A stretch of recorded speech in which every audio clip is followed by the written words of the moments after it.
everyone, welcome back to my channel. It's your girl Shadi Herbs, and today I'm back with another video.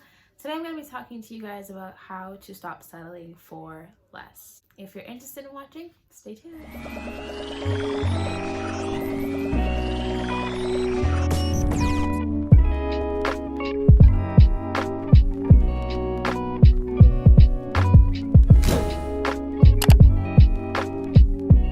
So what do I mean when I say stop settling for less?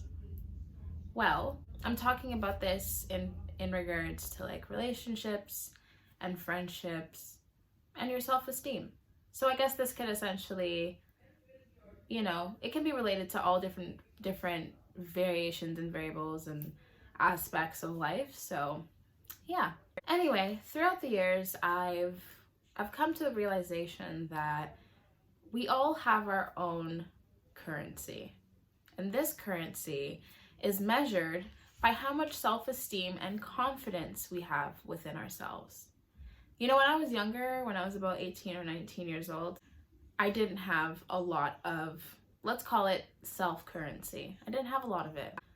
I was quite lost in terms of how I wanted to navigate the world and how I saw myself. And this reflected on different parts of my life. So for example, my friend groups were kind of all over the place. I was kind of jumping from like group to group to group, especially towards the end of high school, because I was kind of lost as to who I really wanted to cultivate friendships with, and I was confused on who to even be friends with, to be quite candid with you, because I myself was really confused about who I was, right? So I would hang out with people that I didn't really necessarily have a lot in common with, right? And I was a little bit scared to break off from these friendships, because these were friendships that I had cultivated for, a majority of my life, just due to circumstances and, just the environment in which I was in, right? So I was lost, didn't know who I was sticking with the wrong people who I didn't have a lot in common with. And on top of that, I was scared to break free from these things. And why is that? Because I didn't have a lot of self-currency. I didn't have the confidence to actually go out and meet new people and to actually get to know people who I actually have things in common with, as opposed to just like only being friends with these people because we went to school together. It took me a while to get to that point, and I learned how to get to that point by doing a couple of things. I started seeing myself in a different manner, from using affirmations and visualizing myself into the person who I actually wanted to be. So when I turned about 20, I was like 19 turning 20 years old, I really started to get more into the law of attraction. I really started to embark on a journey of spirituality. And this is what helped drive me to discover who I am today. I'm 23 now, so I've had a couple of years in my 20s so far of learning who I am and growing and evolving and expanding my mind and my horizons and the way that I see the world. I've been able to do this by raising my self-currency. I think it's not something that happens overnight, and it's not something that's going to happen in a week. This is something that will take a couple of years or a couple of months, to really to drill, like, to get it drilled into your head. You know what I mean? I was talking earlier about using affirmations. So let me give you some examples of what I used to write down in my journal. One thing I used to do all the time was I used to tell myself that I loved myself and that I'm the best version of myself and I'm constantly evolving. And now I used to affirm this to myself right when I would wake up in the morning and right before I went to sleep.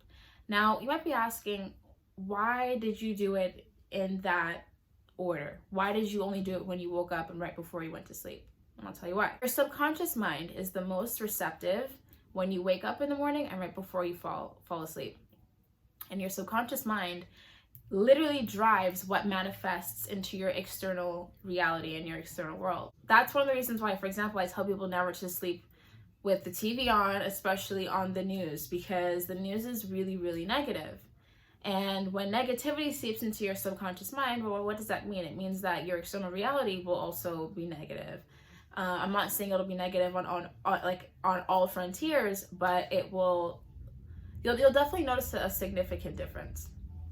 And so I started repeating these self-love and these like warming affirmations to myself day in and day out, and I started realizing that, hey, like, I actually have self-worth. I have self-currency. I am worthy of having better friends. I am worthy of seeing myself in a better light. I am worthy of loving myself and knowing what I want for myself and not accepting any less and not settling for any less. I really, really wanted to share this video with whoever's watching this, because in this day and age, especially with social media, you know, it's hard to really develop and cultivate self-currency, because we are conditioned to constantly compare ourselves to other people and, you know, to hate on ourselves. Essentially, it's everywhere. It's like with fast fashion, with the things you see on TV, with celebrity culture and social media culture, influencer culture, and all these things. These are all double-edged swords, in my opinion, because, you know, you can be on one end and really advocate for it, and see the positive things that come out of it. In hindsight, there are good things that definitely do derive from social media, you know, but social media has also been put in place for us to feel small. You know, when you really take a look at the blueprint of social media and what social media culture is today, a lot of systems are put in place to make us feel small.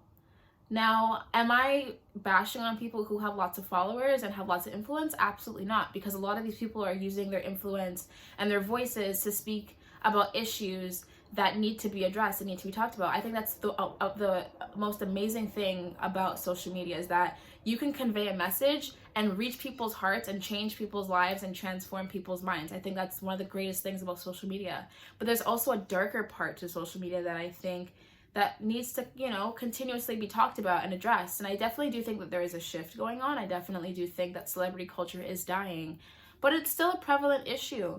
And I just want to let people know that you don't have to compare yourself to other people. You can cultivate your own self-currency and your own confidence from literally using affirmations and using self-love affirmations every day, and finding things you like about yourself, internally and externally. I would suggest starting off with finding things you love about yourself internally, because when you start to really love who you are beyond a physical point, you're going to start appreciating things about yourself from the outside. This doesn't take a day or a week to do.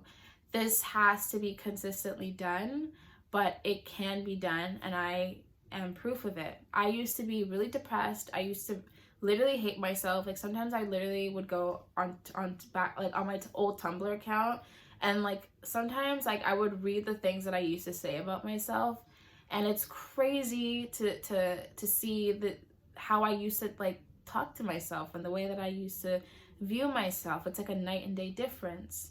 And I'm really proud of where I've come today, because I knew that there was more to life than just constantly bashing myself and feeling as though like I was trapped within my own mind. I just want to remind people that you are more than capable of expanding your mind and expanding your horizons and acquiring your goals and your dreams and being a better version of yourself. We are all divinely protected, and we are all divinely powerful. Our minds are so powerful, and some of us don't even realize it. Once you start to realize the power of your mind, your life is going to change, I assure you. Anyway, I don't want to make this video too long. It's almost already 10 minutes long. So I'm going to get going, but I hope you enjoyed this video. I'm definitely going to be posting more videos very soon. Thank you for being so patient, and also thank you for 100 subscribers. That's actually pretty crazy. Yeah, I'm definitely going to be more consistent with YouTube, because I like talking, and I like talking and speaking my thoughts. Anyway, I'm going to get going. Thank you for watching. Don't forget to comment, like, and subscribe, and I will be back for more videos. Stay blessed. Bye.